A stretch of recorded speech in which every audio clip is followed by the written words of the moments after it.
Muito bom dia, ouvinte. Estamos de volta com mais uma edição de Momento Espírita. Falamos dos estúdios da Web Rádio Meimei na Avenida Doutor Labieno da Costa Machado, em Garça, São Paulo. Neste mesmo horário, você pode acompanhar Momento Espírita pelo seu rádio, sintonizando a Rádio Nova Alternativa FM, 98,7 kHz. Aos domingos, você pode assistir com imagem os programas Momento Espírita, Perspectiva e Saúde e Espiritualidade Você pelo Facebook e YouTube. Você também pode acompanhar todas as produções da Rádio Meimei, como Pense Nisso, Quem Pergunta Quer Saber, Psicologia e Espiritualidade, Espiritismo, Limiar da Nova Era, ao vivo durante a semana, sempre às 9 horas da manhã. Mas se você perdeu, pode buscar no aplicativo ou no site da Rádio Meimei todos os nossos programas em podcast ou no nosso canal do YouTube com imagem e som. Estamos em 14 de junho de 2026. Nossos cumprimentos a você e a todos que nos acompanham. Temas que trataremos nesta edição. O perdão é a chave de libertação do coração ferido? Ouvinte pergunta se santos também reencarnam. A mesma ouvinte quer saber sobre reencarnação de bebês. O que fazer com pessoas difíceis de se conviver? Por que Kardec utilizou conceitos hoje superados pela ciência? Responsabilidade dos que levam pessoas trans ao suicídio. O esporte, a Copa do Mundo e o amor universal. Educação da criança e do jovem, domingo no Lar Meimei. Participe de Momento Espírita enviando perguntas ou comentários por WhatsApp para 14 98105 1535. Repetindo para você, 14 98105 1535. Livro que vamos sortear na edição de hoje entre os ouvintes que nos mandarem um WhatsApp dizendo que querem ganhar o livro. Por que me tornei espírita? De Antônio Carlos e Outros Espíritos, pela médium Vera Lúcia Marinzec de Carvalho, editora Petit. Ligue para o 14 981 05 1535. Equipe de Momento Espírita, na sonoplastia e supervisão técnica, Leandro Carvalho. O Cláudio atende aos ouvintes e apresentação de Sônia Marra e Marco Cavalcante.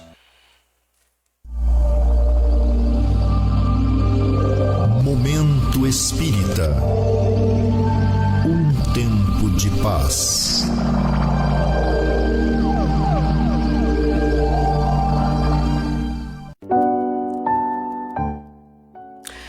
Em 1985, 2 funcionários de restaurante foram mortos em 2 assaltos ocorridos no estado americano do Alabama, e a culpa recaiu sobre o jovem negro Anthony Ray Hinton, de 28 anos, que nunca tivera passagem pela polícia.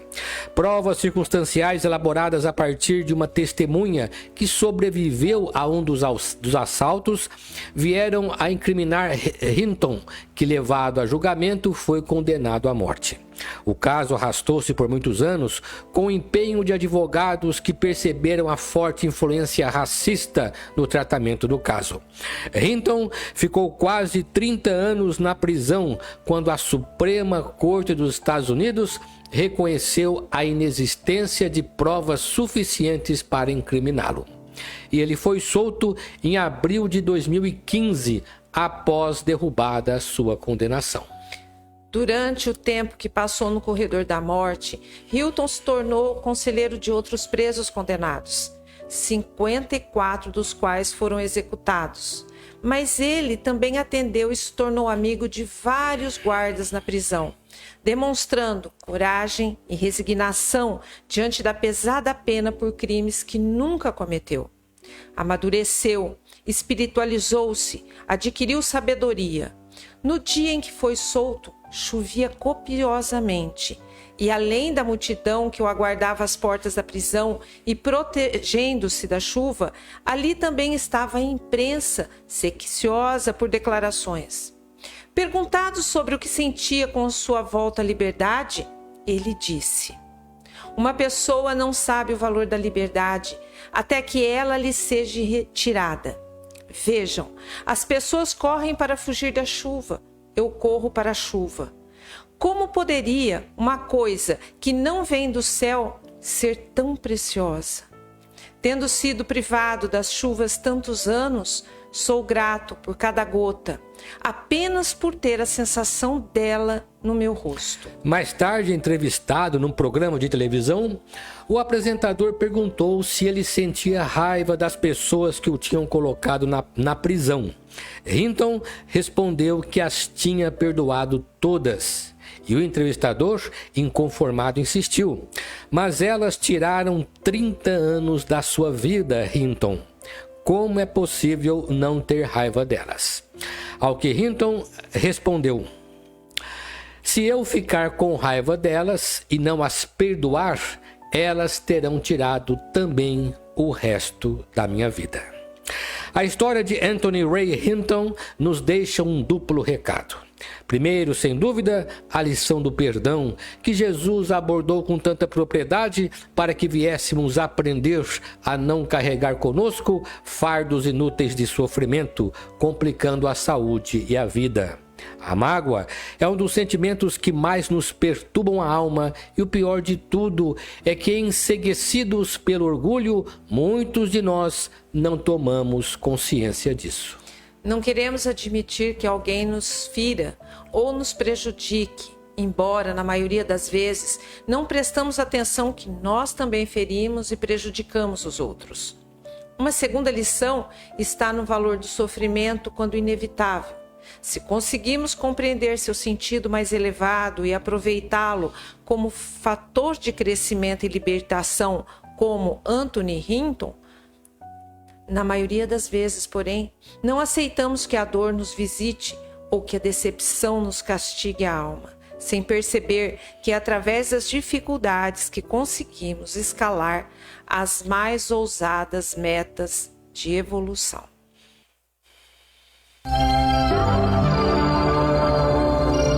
Momento Espírita. O rádio é do ouvinte.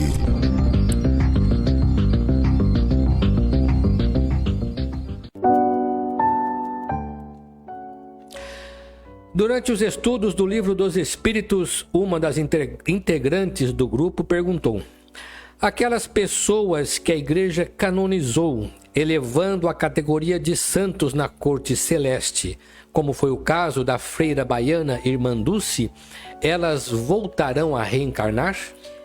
A canonização é um procedimento interno da instituição religiosa chamada Igreja Católica, que entende que determinados católicos, pelo significado espiritual de sua missão e observados certos requisitos, como o milagre a eles atribuídos, são levados à condição de santidade. É claro que, embora não concordando, respeitamos a fé dos que acreditam, lembrando sobretudo que a canonização séria, segundo a fé católica, uma delegação direta do próprio Deus à Igreja para reconhecer seus eleitos. Se formos pesquisar quem são os santos da Igreja, vamos encontrar muitos que demonstraram verdadeiro espírito cristão, como é o caso de Irmã Dulce, e que na concepção geral merecia ser reconhecidos como missionários divinos, não só pela Igreja, mas pela humanidade inteira. Um grande missionário, no entanto, ainda que em sua vida tenha dado demonstração de extremada abnegação em favor do próximo, se não foi católico, não pode ser considerado santo, pois essa promoção divina ocorreria exclusivamente entre fiéis da Igreja. Mas, para o Espiritismo, o mérito espiritual das pessoas não depende de religião. Tampouco de a pessoa estar ligada a um grupo religioso, nem do Espiritismo, mas sim de seu elevado caráter, de seu devotamento à causa do bem, diante de seus irmãos da humanidade. Se o santo em questão a que o ouvinte se refere for realmente um missionário divino pelas suas elevadas qualidades morais, ou será conduzido para um mundo melhor que o nosso, ou reencarnará aqui mesmo, trabalhando neste planeta em elevada missão. É claro que um santo pode reencarnar. O próprio Jesus reencarnou. Acreditamos que Jesus tenha vindo de um mundo feliz para uma missão especial em nosso favor. muitíssimo acima da terra. E isso acontece quando o espírito é um verdadeiro missionário de Deus para uma missão especial. A reencarnação, sendo uma lei da natureza, é para todos. Próxima questão. A ouvinte, Luzia Maria de Jesus, perguntou se uma criança que morre ainda bebê volta a reencarnar novamente. Sim, Luzia.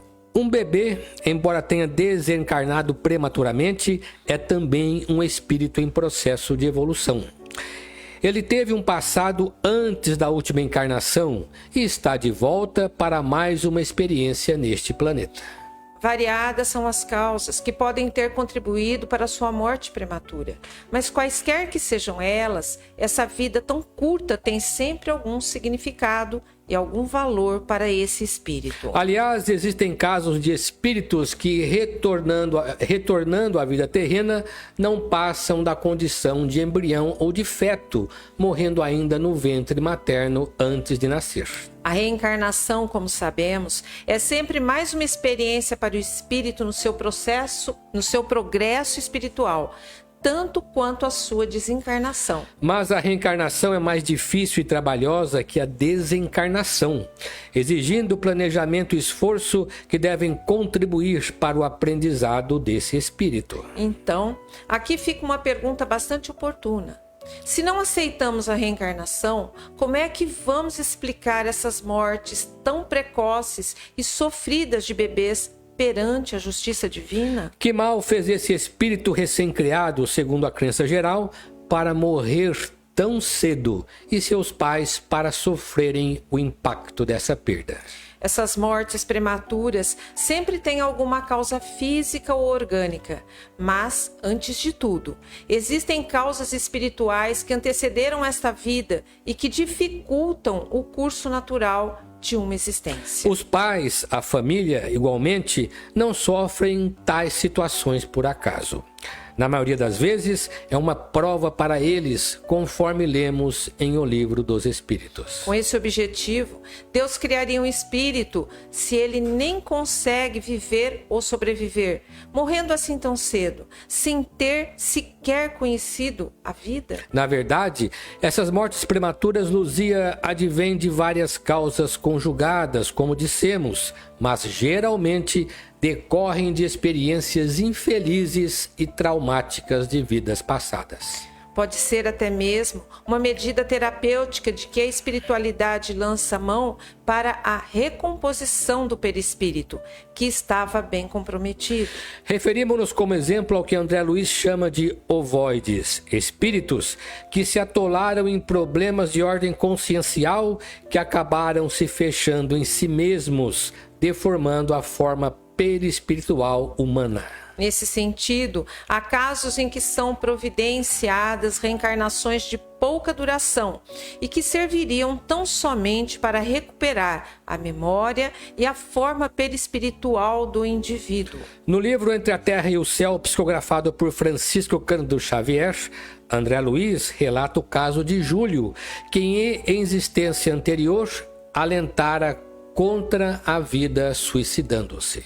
Devido à grave lesão que o envenenamento causou ao corpo e, consequentemente, ao perispírito, ele teve que reencarnar muito tempo depois e viver apenas 1 ano no novo corpo, para conseguir recuperar-se do grave problema que havia causado à alma. Após este breve espaço de tempo, ainda que sob a inconformação dos pais, o problema causado ao seu perispírito repercutiu de tal forma sobre o novo corpinho infantil que ele teve que retornar à espiritualidade prematuramente para aspirar a uma nova encarnação no futuro.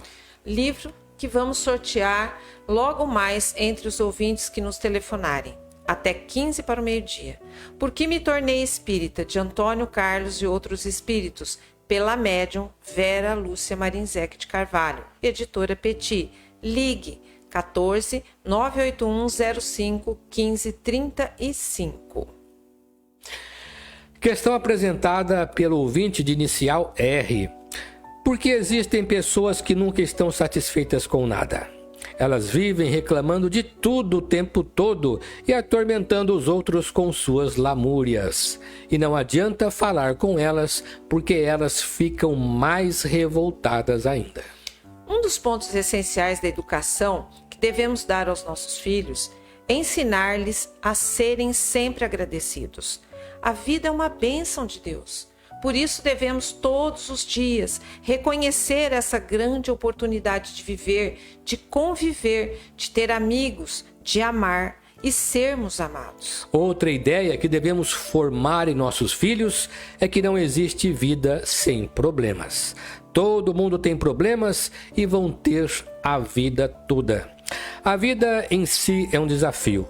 Estamos aqui para aprender a nos superar e não para fazer somente o que queremos. Se os pais souberem criar seus filhos num clima de paz com a vida, ensinando-lhes a resolver problemas, com certeza, esses filhos tenderão a ser pessoas equilibradas, serenas e confiantes em si mesmas, além de reconhecidas a Deus pela dádiva da vida.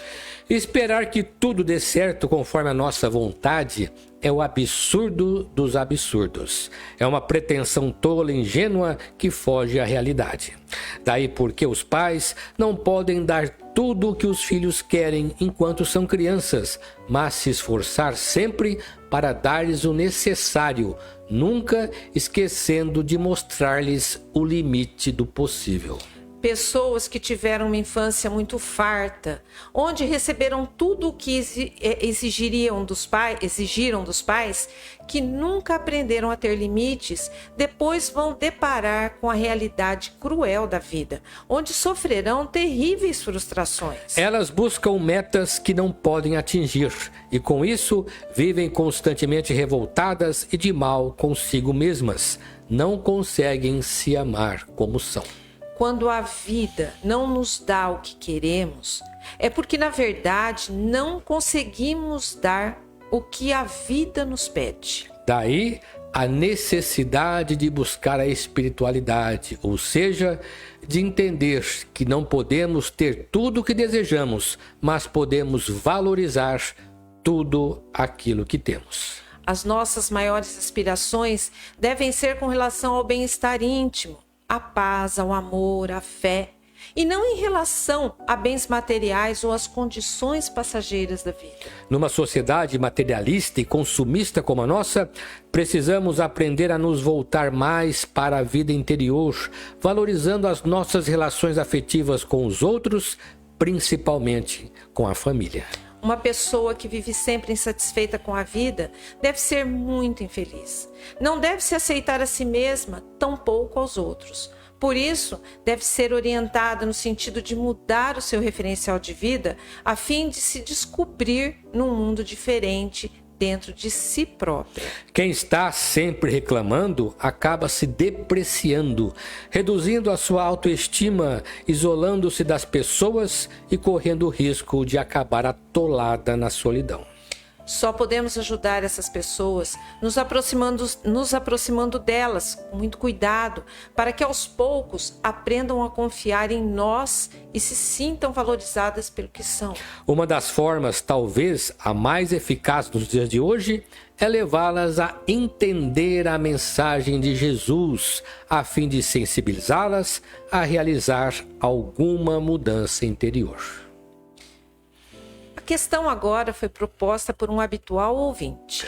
Considerando que o Espiritismo ensina a igualdade essencial de todas as almas e o fim dos privilégios de raça, porque os espíritos superiores permitiram que Kardec registrasse conceitos eurocêntricos da época, como as referências aos povos otentores em O Livro dos Espíritos, em vez de anteciparem a visão da genética moderna de que somos uma única raça humana? Interessante a pergunta. Quando Kardec passou a delinear a doutrina, metade do século XIX, Conforme podemos ver em suas obras, ele procurou se colocar ao lado da ciência, até por uma questão de credibilidade. No entanto, a ciência sempre tem seus limites, o que não acontece com a filosofia, razão pela qual, em termos filosóficos, o Espiritismo caminhava à frente, abrindo caminhos que só mais tarde seriam realmente conhecidos pelas novas descobertas científicas. No primeiro capítulo de A Gênese, item 60, Kardec deixa bem claro que os espíritos não vieram livrar o homem do trabalho, do estudo e das pesquisas. Não lhe trazem nenhuma ciência integralmente formulada. Deixam-nos entregue a seus próprios esforços naquilo que ele pode encontrar por si mesmo. E prossegue mais adiante. Já de há muito tempo, a experiência tem demonstrado o erro da opinião que atribuía aos espíritos todo o saber e toda a sabedoria, e que bastaria se dirigir ao primeiro espírito comunicante para conhecer as coisas. Desse modo, Kardec não poderia esperar dos espíritos mais do que os conhecimentos humanos poderiam oferecer com base para a elaboração da doutrina. De maneira que algumas inconsistências observadas nos livros da codificação se justificam pelo estágio de desenvolvimento que a ciência havia alcançado até aquela época. Mesmo assim, pela sua visão filosófica, o Espiritismo caminhava à frente de certas formulações científicas, como que apontando um farol para o futuro na direção de seus elevados princípios. Mais uma questão proposta pelo mesmo ouvinte. O Livro dos Espíritos, na questão 946A, os espíritos afirmam que aqueles que conduzem uma pessoa ao desespero a ponto do suicídio responderão por homicídio perante as leis divinas. E prossegue. Considerando os casos em que pessoas trans sofrem humilhações, perseguições, rejeição familiar, discriminação e a violência psicológica continua por causa da transfobia, levando algumas delas ao desespero profundo ou até ao suicídio, a pergunta 946A poderia ser aplicada moralmente aos autores dessas atitudes? Um expositor relatou numa palestra a dificuldade em que levou o tema transexualidade a um centro espírita há vários anos, onde existia forte resistência a temas polêmicos, geralmente chamados tabus. Mesmo assim, ele ousou trazer ao público o delicado tema, para mostrar a posição segura e tranquila do espiritismo ante a realidade da vida. Contou-nos o expositor que o salão do centro estava lotado, e logo que iniciou a palestra, notou na primeira fileira uma senhora idosa um tanto agitada. Diante disso, ele quase parou de falar, mas notou que a idosa fazia um grande esforço para acompanhar sua fala, decidindo assim continuar. Durante a palestra, ele percebeu a plateia muito atenta e alguns rostos questionadores, embora não houvesse qualquer pergunta ou intervenção. Quando encerrou sua fala, recebendo os aplausos dos presentes, ele logo procurou aquela senhora com os olhos, mas logo a sentiu a seu lado, pedindo um abraço.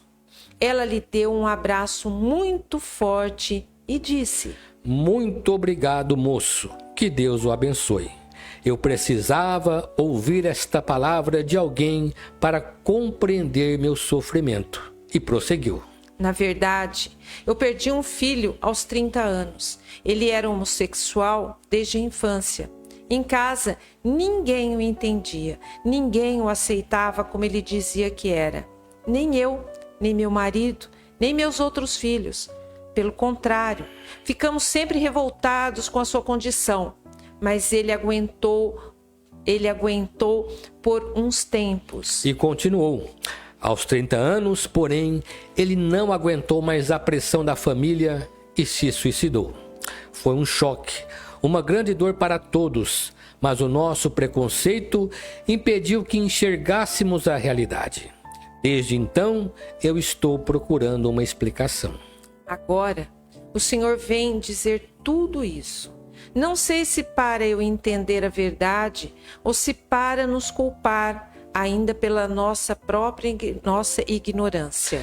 Diante disso, prezado ouvinte, não resta dúvida que atitudes de preconceito, como neste caso que acabamos de relatar, podem de tal forma cercear a vida de uma pessoa que ela não encontre mais espaço para viver e, desesperada, recorra ao suicídio para se livrar da situação.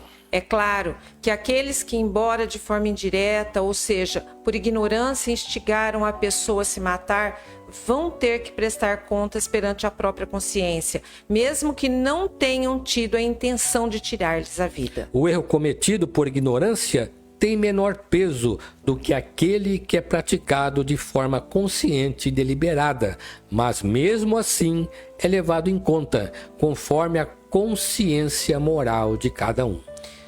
Livro que vamos sortear logo mais entre os ouvintes que nos telefonarem ou mandarem mensagem pelo WhatsApp. Por que me tornei espírita, de Antônio Carlos e outros espíritos, pela médium Vera Lúcia Marinzec de Carvalho, editora Petit. Ligue 14 98105 1535. E atenção, pais, a evangelização infanto-juvenil e as reuniões de mocidade acontecem no Lar Meimei todo domingo a partir das 9h45. Às 10 horas temos um grupo para adultos lerem e discutirem o Livro dos Espíritos. A roda de estudo está aberta a quem se interessar. Geralmente são os pais das crianças que participam desse grupo. O brechó do Lar Meimei está aberto ao público toda sexta-feira, das 13 às 16 horas, e a entrada é pela rua 7 de setembro, 42. A Biblioteca Batuíra do Caminho de Damasco, na rua Gabriela 178, empresta livros, DVDs e outras publicações a quem se interessar.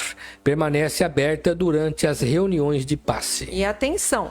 O Caminho de Damasco mantém reuniões de leituras e estudos de obras espíritas à noite, durante a semana. Para quem se interessar, às segundas, terças, quintas e sextas, sempre às 20 horas. Pessoas que queiram aprender algo sobre o espiritismo ou mesmo iniciar-se nos estudos podem comparecer. A entrada é livre. Existem muitas coisas a que às vezes não damos o devido valor. A vida, por exemplo. A vida é uma bênção divina. Através dela, podemos ser felizes e proporcionar a felicidade aos outros. Por isso, é preciso defender a vida, a nossa vida e a do próximo. Pena de morte, aborto, suicídio e eutanásia são formas de violência contra a vida com as quais não podemos concordar. Lutemos em defesa da vida. Pena de morte. Um crime não justifica outro crime. Diga não. Suicídio. Um gesto infeliz. Dê uma chance a você mesmo. Existe sempre alguém para ajudá-lo. Aborto. Um ato de covardia. A vítima não pode defender-se. Eutanásia. Uma ação criminosa. Com confiança em Deus e o firme desejo de obedecer suas leis, a vida terá outro sentido. Mensagem em defesa da vida. Apoio. Federação Espírita Brasileira.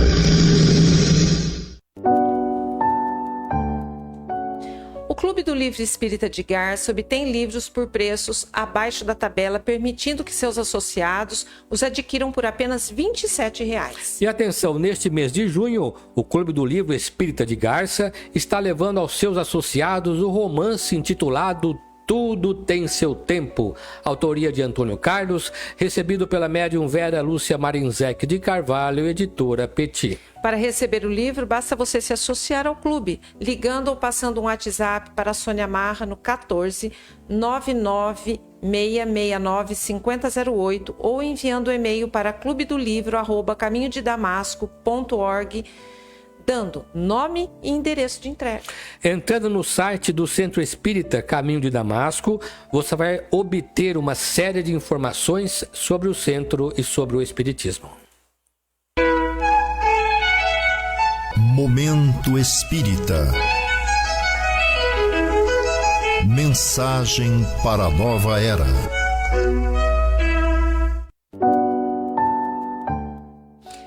Estudando a doutrina espírita. E nosso tema, nova visão do mundo. É perfeitamente compreensível que numa competição esportiva como a Copa do Mundo, que está acontecendo na América do Norte, os torcedores de cada país participante se unam para estimular e homenagear suas seleções. Aliás, a competitividade é uma característica do futebol e de outras categorias esportivas. Isso porque o primeiro sentimento do ser humano, além do amor, que deve dedicar a si mesmo, é torcer para aqueles que efetivamente o representam. Desse modo, vemos as nações mobilizarem. Não se trata de uma guerra de destruição, mas de uma manifestação de alegria pelas cores de suas respectivas nações. Esse sentimento nacional, para quem não sabe, faz parte do nosso desenvolvimento emocional, como espíritos encarnados neste mundo. E é claro que precisamos torcer pelas nossas cores, que devemos vibrar pelas nossas equipes e que devemos comemorar nossas vitórias dentro dos limites da responsabilidade e do respeito ao adversário. O sentimento esportivo, como dissemos, é um passo significativo em nosso crescimento espiritual. No entanto, esquecemos que mais importante que o sentimento pela pátria é a consciência de que todos fazemos parte da humanidade. E qualquer que seja o resultado da grande competição, a realização de um torneio dessa dimensão é uma vitória para o ser humano pelo caráter da realização que engrandece a humanidade. Infelizmente, porém, o que ainda compromete a verdadeira alegria de que poderíamos desfrutar é a guerra de destruição. É o ódio que se cultiva na luta fratricida em que o soldado é levado a odiar e a matar o inimigo que não conhece, em que milhares de pessoas, adultos e crianças são sacrificadas de forma violenta e covarde. Dias atrás, um astronauta da missão Artemis II contou aos repórteres como foi emocionante observar o planeta Terra do espaço, um pequenino mundo perdido na infinitude do universo, onde de longe não se distinguem nações, divisões políticas ou qualquer outro tipo de separação. Essa visão de nossa casa planetária no universo causou uma grande comoção no astronauta, que sentiu o quanto todos nós, habitantes deste planeta que é nosso, devemos amá-lo e cuidar para que ele seja o paraíso que Deus nos concedeu. E vamos agora ao sorteio do livro entre os ouvintes que entrarem em contato conosco durante o programa. Por que me tornei espírita? De Antônio Carlos e outros espíritos, pela médium Vera Lúcia Marinzec de Carvalho, da editora Petit. E o livro sai para Dirce Fagundes, residente em Garça. Nossos parabéns a Dirce, obrigado pela sua participação. E você poderá buscar o seu livro ali na Loja Leves, no horário comercial, na rua Minas Gerais 148, durante a semana. Prezados ouvintes, agradecemos sua amável atenção. Se permanecerem na Web Rádio Meimei, vão assistir em seguida Perspectiva, comentários de notícias atuais à luz do Espiritismo. Ouvintes, mais uma vez obrigado pela sua audiência. Fiquem com Deus e até a nossa próxima apresentação. E para encerrar o programa, vamos ouvir uma mensagem espiritual na voz de Chico Xavier.